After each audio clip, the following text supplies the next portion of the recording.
Well, everybody, welcome to What Just Happened on Forza Italian Football TV. I am your host, Dov, and this time, I'm joined by Nick, as always. Nicholas, how are you? Nicholas Carroll. I'm pretty good, thanks, Dov.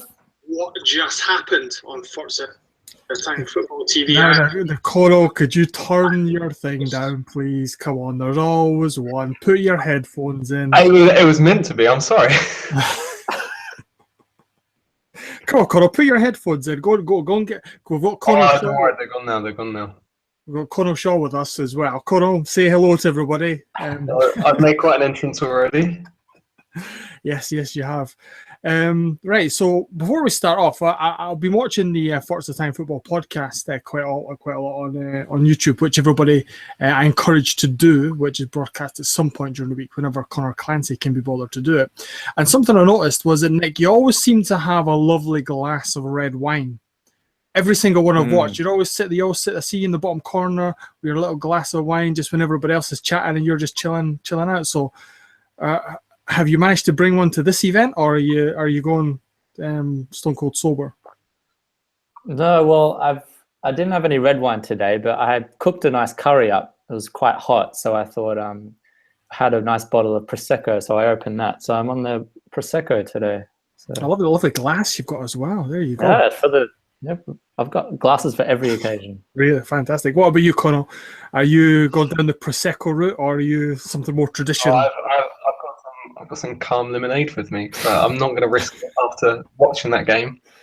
Just got to calm my nerves, have something quite bubbly, and that'll do me.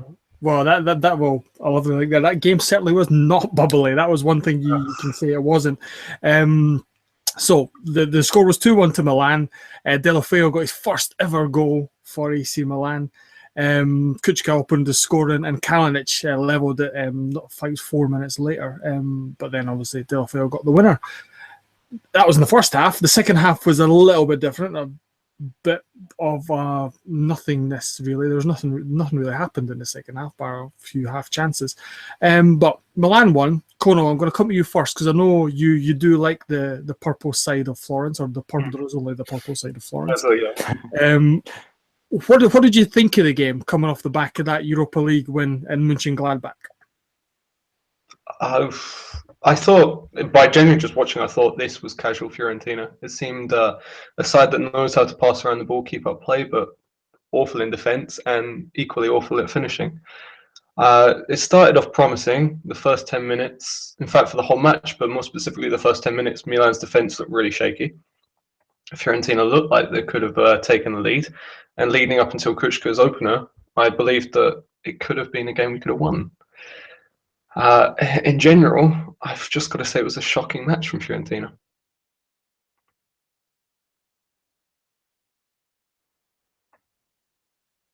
No, you're not kidding. To be fair though, to Fiorentina, it was a shocking match from both teams, particularly after kind of the first half hour, 40 minutes had gone. It was honestly quite terrible. Nick, I mean, what did you think about Milan's performance? Connall mentioned a bit about it there. I mean, do you think they deserve the 3 points in the end?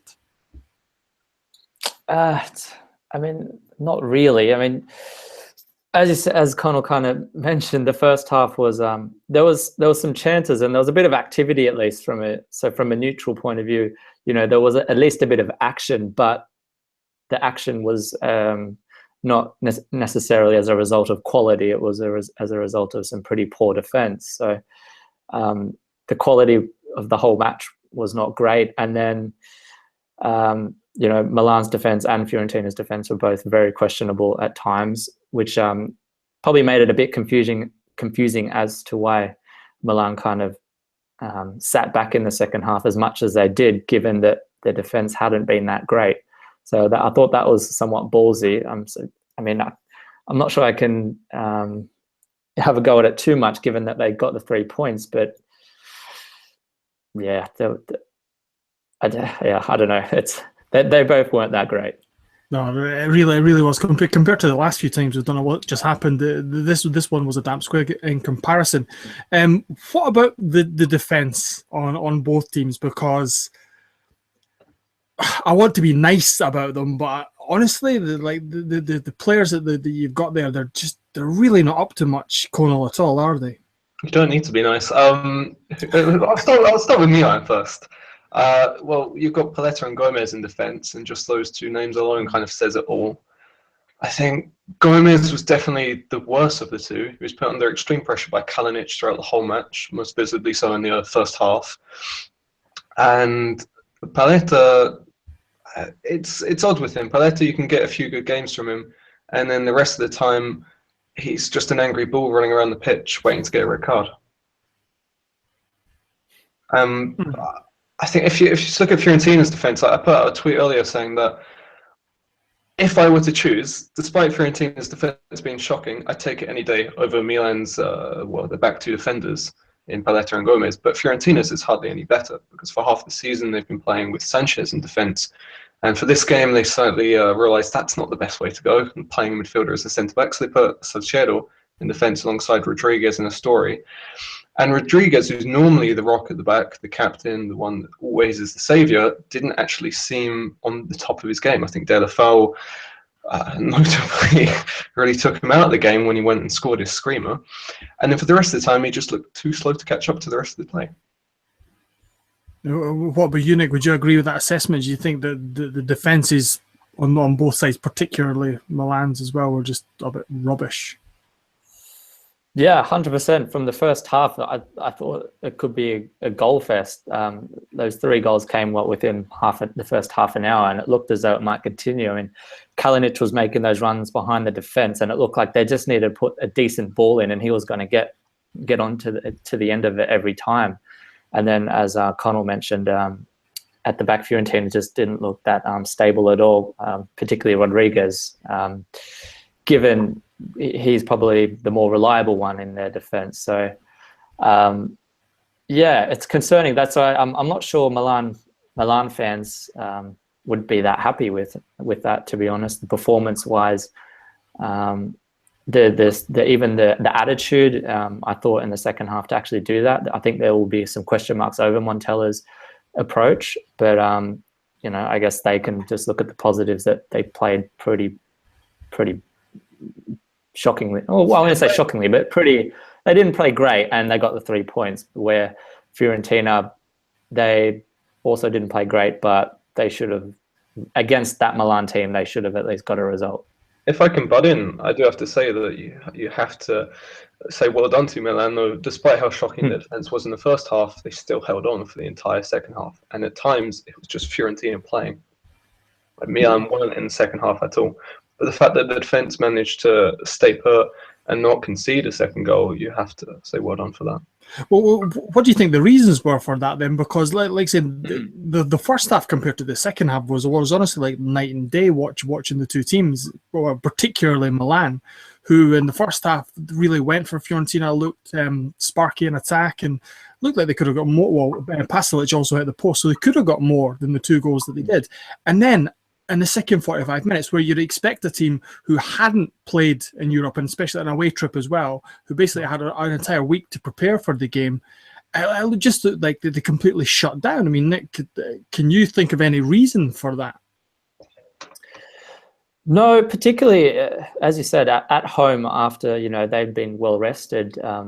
Just going through, even on Twitter, I'm looking at all the Milan fans, and there was a lot of unhappy Milan fans, given that by 60 minutes they had completely parked the bus. And as we've talked about their defence, it hasn't been great. So it seems somewhat questionable that you'd want to park the bus, given that you're not that reliable at the back.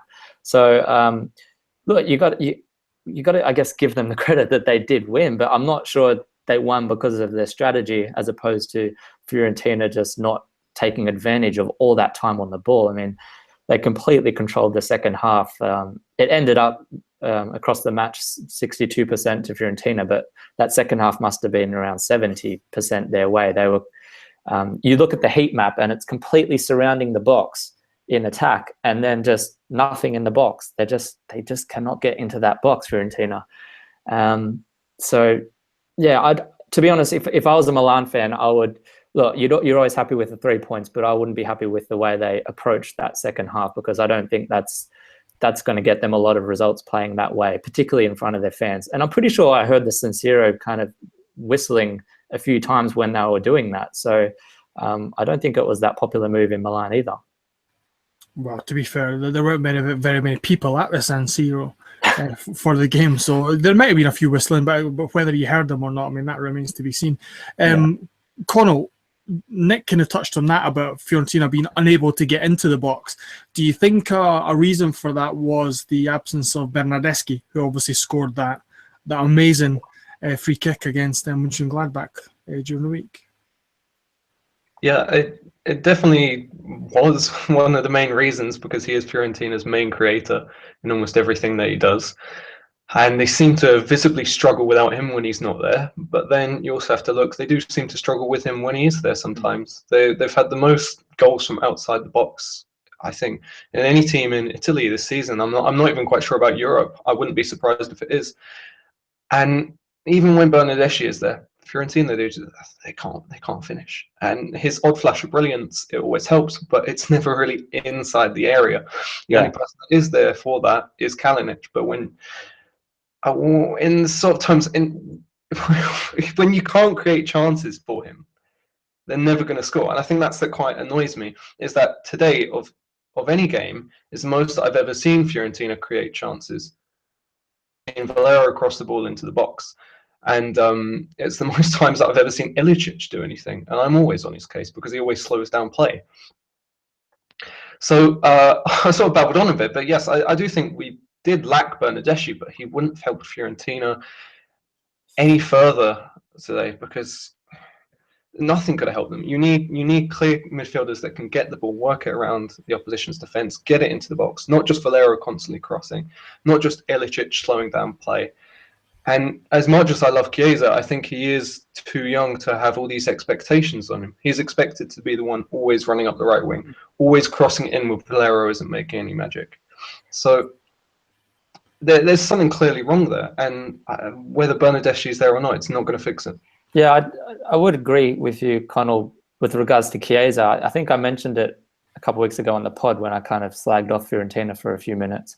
The fact that Chiesa at that age and so young, he's only just come into that team, and yet there's so much reliance on him to create and try and drive something into the box. It's kind of insane, and you have to question the players around him, the experience around him, what they're doing, the attitude of them. So it's very confusing to me. That ever since Cuadrado left Fiorentina for Chelsea, they've lacked that sort of creativity. They had it in players like Joaquin as well, but ever since then, nothing. And it's quite a shame, really, when you have got all these creative players. There's a massive potential in the team. When you look at Vecino, Valero, who's always been doing stuff, Bernardeschi, Chiesa, even Ilicic, for God's sake, and Teo, but nothing's being made of it. Connall, why do you think that is then? Is that the fault of Paulo Sousa, or are the players just not up for it? I mean, like you say, there's loads of creative players there, but why are they not doing it, like you say? I'm a Sousa apologist, so I like to think it's not all his fault and it's mainly the team's, but I am starting to see that, yes, it is slightly Sousa's fault. It is Sousa's setup. There's so many things been going wrong with the way that he set up the team, whether it's just substitutions that he's making in the 85th minute, which make no bloody sense whatsoever, or it's just who he's starting on a pitch and what his attitude towards the game is. And I think that's having a negative impact on the team in general. I've gone about him too much tonight, so I do need to get the rant out of me. But Ilicic, he's starting Ilicic, and there is no need for him. I seem to think that Ilicic is holding intimate photos, nude photos of Sousa from how to get game time, because it's just not possible that he can be starting these types of games, especially against Milan, especially when you look at his performance at the start of the season as well against Milan. And at Teo, he's not the best of players, but he's certainly got the potential. I don't understand why he didn't start. He may have had a slightly bad game in his past game or two, but there is no reason why he's not starting instead of Ilicic, somebody that makes the play move a lot faster, that keeps things connected, and doesn't just stop and lose the ball every 5 minutes. So Sousa is making a lot of mistakes that he has to fix, preferably by the next game, preferably playing Borussia in the next game in Europa. From him, it is also the team. There are players in the team that just don't want to be there. I don't think. I think I did think there was. No, continue. Sorry.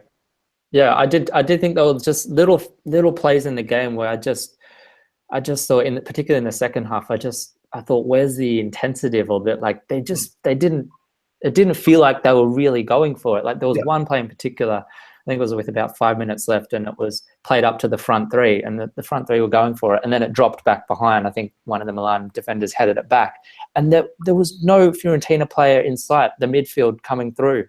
And I was just thinking, you are chasing a game here, and Milan have 5 at the back, but they completely parked the bus. Where is your support play?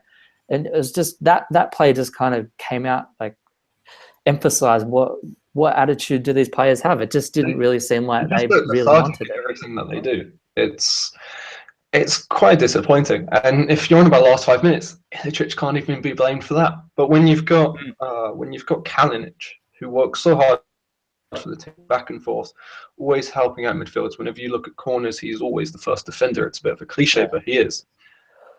You've got no other player pushing up, because if Kalinic just come back to help out the team, you've maybe got Chiesa on the right, but then when Valero gets the ball, whether it's on the counter or whatever Fiorentina are doing, he's got no one to play it to. So what do? They play it behind. And it's just embarrassing. It doesn't do anything. It slows down play. It cuts off the chance to make a vital attack. And then you start at 0 again. You got scathing words from Connall Shaw regarding Fiorentina. If you do want to send a question in, there is the live chat on the live stream on YouTube, so you can type in a wee question there or a comment if you want. And I'll read it out if it's nice, if it's or interesting. If it's not interesting, I won't bother. And if it's not nice, I won't bother either. I want to touch on Milan, Nicholas, because obviously they got the win. That's them 3 games undefeated now. Obviously the last gasp draw against Lazio, the win against Bologna were 9 men, and then this one where the team basically parked the bus for 45 minutes. Could you take any positives? I'm probably going to go particularly with the first half on this one.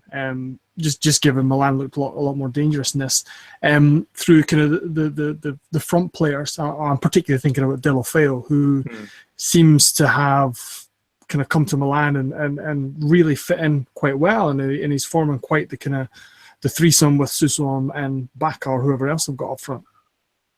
Yeah, I do think if there is a positive in that Milan team, 100% is Deulofeu since he's arrived. Even before he actually started with the goals and assists, you could see coming in from the left around the edge of the box, he was creating so much. Even if he wasn't running it in himself, he was creating space for those around him. So he would kind of look like he was going to run, but then pass it off, and he would allow his teammates to get so much space. And then obviously when he's providing those assists and goals like today, it's a big positive. So it's the kind of player that I think it kind of came about at the right time, I guess, with the injury and obviously Niang going. So he's fit in very well, but I guess there's still a big problem with the structure of Milan and how they're actually playing, what the strategy is, because I don't know if maybe today was just a bit of an off day, but not really. Like it wasn't. It really wasn't. Well, yeah, it was somewhat reminiscent to me of what they were doing earlier in the season when they went on their kind of streak there, and everyone started talking about, Milan, they might go for Champions League, but you kind of knew, well, okay, it's good they're getting the results, but the way they're playing, it's not sustainable, and it's exactly the kind of performance that they had today. They got the 3 points. Okay, that's really good. It's good when you get the points when you're not playing well, but are they going to get points consistently? Are they going to get victories consistently when they're playing how they did tonight? It's realistically, no, they're not. So that's the kind of concerning thing. So, depending on what their goal is for this season, I think Milan fans should still be concerned, irrelevant of the 3 points today, because, the top 6 is kind of moving away quickly. So, is it fair to say that though? When Inter did that for quite a long time, they played poorly but still got positive results. So if Inter can do it, why can't Milan? Played poorly in what way? Are you talking when Inter was at the top of the league? When they were scraping wins. We've played a lot of poor football, so you might have to be. I think more in the case where they're playing defensive football that isn't very attacking. Yeah. You saw from Milan today, and yet they still managed to hold on from it. I think while it may be in ugly terms of playing football, something that I don't necessarily agree with, if you're getting results from it, then why not? I would agree. I would agree with Connall there. I think it doesn't matter how you get the results, as long as you get the results. I think the people that complain most are the fans. They want to play sexy football and lovely, free-flowing, attacking football and win games. But unfortunately, I think the three of us will all agree that the way you win games and the way you win titles and trophies is through having a great defense. All the great teams, if you look at all the great teams in the history of football, every single one of them have had a great defense. Every single one. And I think that's probably one thing Milan don't have, which is probably a problem, I think. Exactly, and you know, back to Connell's point with regards to Inter. So if we go back to last season when Inter was leading the championship up at the Serie A up until Christmas, that they didn't play pretty football, but there was a structure there. That's the thing with them. Their defense was strong. Murillo and Miranda were outstanding at the back, and then you had the likes of Medel and Mello, who were actually kind of playing that bulldog role in front of them, and it was working. There was a structure, and okay, in attack they weren't convincing, but there was a solid structure to what they were trying to do, and you could see what they were trying to build. Whereas Milan, where's the starting structure in that team? It certainly is not in the centre backs, which kind of brings my point at that is not a team that you can kind of sit back and defend with. So I'm just not sure. Are you saying, Nick, that you can't build a defence on Gabriel Paletta? Is that the kind of lies that you're peddling these days? My God, disgusting! I swear. Connall, I want to kind of quickly touch on something. Obviously, you had Montella at Fiorentina for a little while, and he did great things. Semi-finals, Europa League. I can't remember if he finished fourth, maybe fifth or fourth in the league as well, and had a team that was playing great football. Did you see any similarities between that Milan team tonight and the one of Fiorentina? Not. I think Montella he's done. I mean, there were slight bits, but Montella has done a complete turnaround, it seems, at Milan. I know that a lot of people have been complaining about it, but he hasn't got the exact setup he did at Fiorentina. I don't think that's necessarily a bad thing, though, because otherwise it's going to become stale, just as it did in Florence. After three odd seasons there, it just became predictable. I think even after 2 seasons there, it became predictable. And for him to shake it up at Milan a bit, I don't see a problem with that at all. I slightly retract on a bit. I did see parts of that tonight. I did see parts of the team going forward, attacking with the long balls from the back.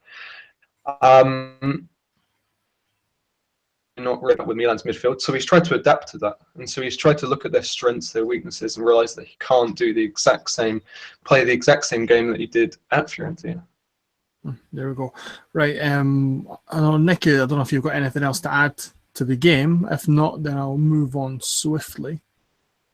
No, I'm good to go. There we go. Right, I'll move on swiftly.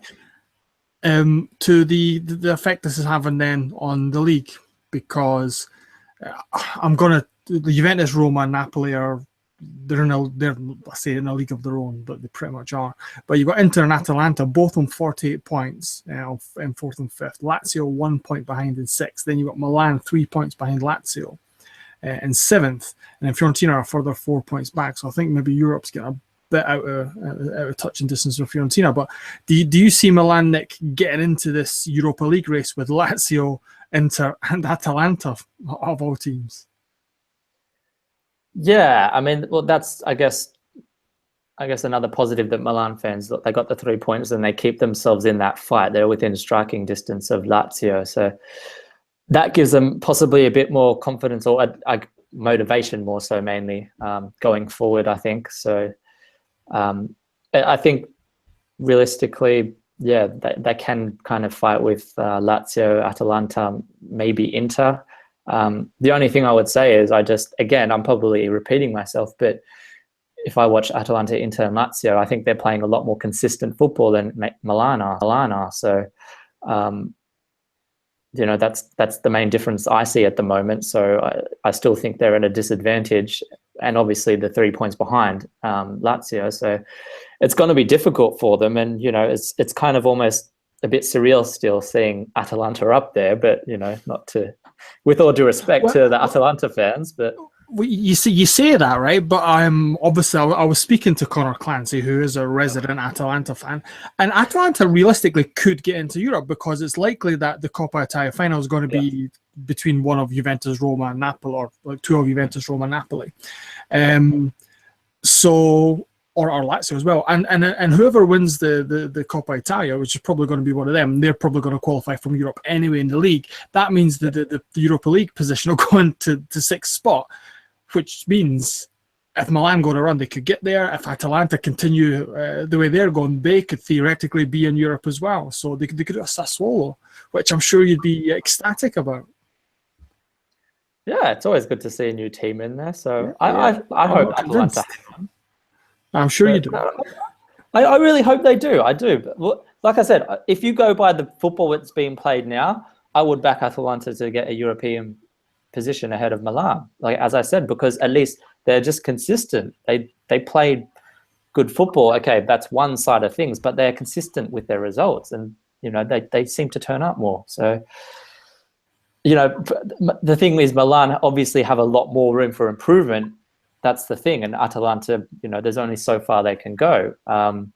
So if Milan can actually get a run together and play some decent football, yes, they should finish on top of Atalanta. But the way it's going at the moment, it's kind of anyone's game, really.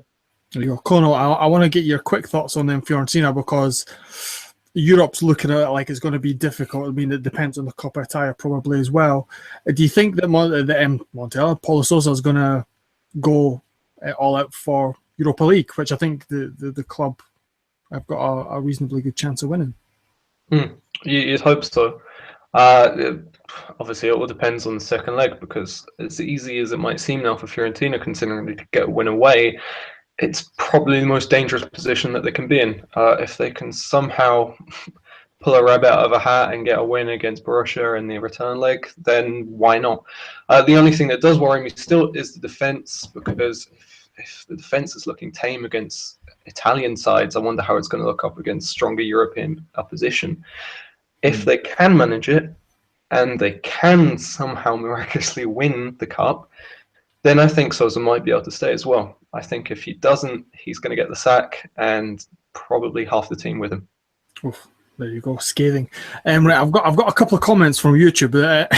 This one basically puts to bed Milan Fiorentina. It's from Azzurri Napoli, and he says both teams are irrelevant anyway. Juventus and Napoli are the only good teams in the league. So there you go. That is put to bed.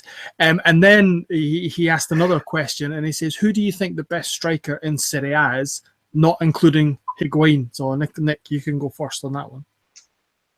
Icardi, hands down. Icardi. What about you, Connall? Are you in agreement? Mauro Icardi, the best bar Higuain? Yeah, I am actually, and you're going to be surprised by it, Nick. But I think my only other two choices would have been Kalinic or the one of the league goal scorers, Dzeko. But I have no gender against the guy. You can't say he's one of the best strikers. I mean, he's getting good goals, but his shots to goal ratio is disgusting, and so is the fact that he's the top goal scorer as well. What about Belotti? Mertens at Belotti, yes. No? Still got a long way to go to be one of the leaders. Yeah. The potential is amazing, but he's still a few years off, I think, for him. There we go. Right, I'll put my 2 cents in. I'm going to agree with you, Nick. I think after Higuain, Icardi is the best striker in the league, although closely followed by big Sergio Pellissier, who, if he was a few years younger, he would win this hands down. But unfortunately, Maxi Lopez, he scored a goal today. He did score a goal today. He did. Maxi Lopez. I'm on Team Maxi. Team Maxi all the way. I've changed my answer. I don't care for Icardi. Maxi Lopez. Although, can I just say, in terms of goal contributions in combined goals and assists in the 2016 calendar year, Icardi actually had more than Higuain. And given the team Icardi is playing for, compared to Higuain, the service he got at Napoli and obviously with Juventus now, just putting that out there, not saying anything, but there you go. Right. But that means like everything basically in the final third of the pitch goes through Icardi. So it's easy to get loads of assists and loads of goals when every single player wants to get the ball to him. And if they don't, it goes off his head and starts complaining. Whereas you had Gonzalo Higuain, who was a model professional at Napoli and has done the same at Juventus. There we go. Julian Apley just did a quick rebuttal, and he says Mertens is better than Kalinic, and Connall, unfortunately, I'm going to have to agree with that. Yeah, I rate Mertens. I think he's a good player. He's not bad. it's not. He's average at best. He's a good sub. Oh, there we go. Oh. Mertens, average at best. Coro Shaw has got the headline for this one. Right, guys, I think that's where we'll leave it on this edition of What Just Happened. Obviously, we've mentioned the podcast, which will kind of look into Serie A in depth over the weekend. Conor Clancy will be on that one. Nick, you might see him again. You might not. Who knows? You might see Connall as well. But tune in. That'll be live on Facebook, and then you can also download it on the iTunes and loads of other podcast places. It should be pretty much everywhere. So go and check that out if you don't already. And also remember, you can get Forza Italian Football on Facebook and Twitter. So go and sort them out. And if you really are feeling super generous and you think, wow, this was just the best thing I've seen today on YouTube. What are you laughing at? This is probably the best thing people have seen on YouTube. If you go into the description of this, there'll be a link to our Patreon page, and if you click on that and leave as much or as little as you want, but it is all appreciated. It helps us kind of keep doing this, and obviously keeping the website going and the podcast and things like that as well. And a couple of things I do want to say before we go, actually. It was Roberto Baggio's 50th birthday the other day. And Nick, you did an amazing video on Roberto Baggio. It truly was brilliant. So if this isn't in the suggested videos, I would go to the Forza Italian Football page on YouTube and find it, because it is amazing. It almost made me cry. Almost. Wow. So there you go. That's the nicest thing I've ever heard come out of your mouth. Yeah, it's a good job it's recorded, because it'll be the last thing this nice that's ever said to you. Right, guys. Thanks, Nick. Thanks, Connall, for joining me on today's What Just Happened. And thanks, everybody, for watching. And we'll see you again soon. So there's nothing else left for me to say other than arrivederci. Ciao.